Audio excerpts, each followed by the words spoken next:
At the age of 35, nagsimula ako mag-interest magtrabaho sa malayo. Sabi ko, subukan ko kaya magtrabaho sa Middle East.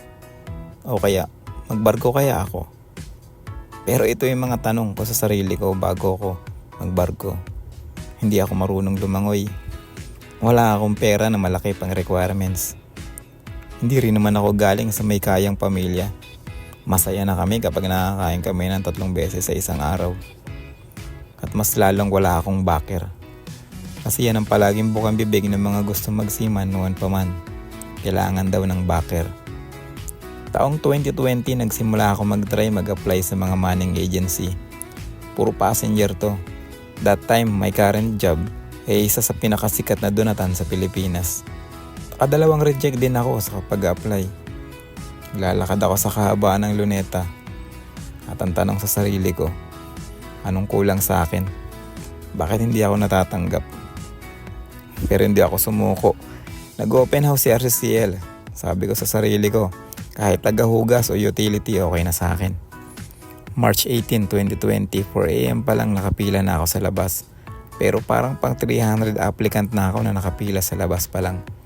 Sabi ko sa sarili ko, grabe pala, sobrang dami din pala talaga ng nangangarap na makapagtrabaho sa barko.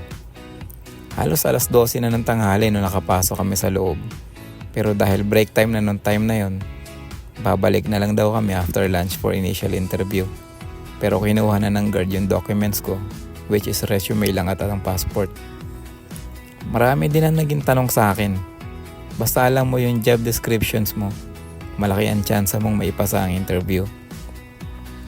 Nagsimula ako sa initial, final, katapos nun. Pero dahil beggar ang working experiences ko, yun yung naging hard position ko. Pagkatapos ko ma-hard, akala ko magiging okay na ang lahat. Marami pa pala akong pagdadaan ng pagsubok. Pagkatapos ko ma-hard, naghanap muna ako ng mauutangan para makapagsimula ng mga requirements.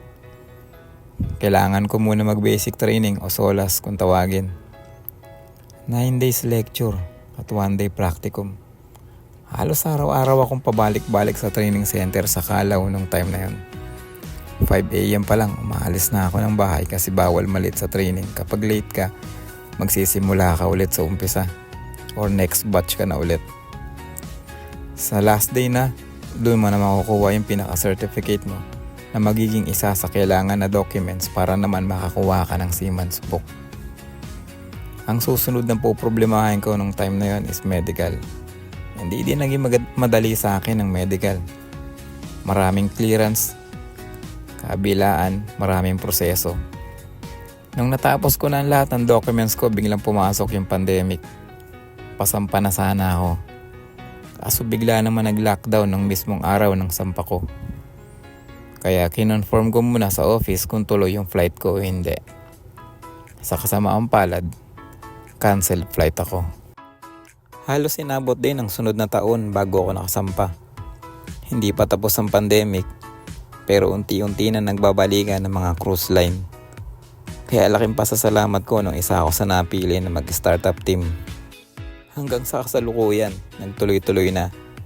Bakit ko sinasabi ng lahat ng ito? Lahat tayo may kanya-kanyang kwento ng pangarap. Mayroon madali lang na aabot. Mayroon namang pinaghihirapan muna bago maabot.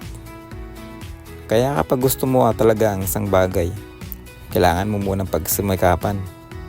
Hindi lahat nakukuha sa madaling proseso.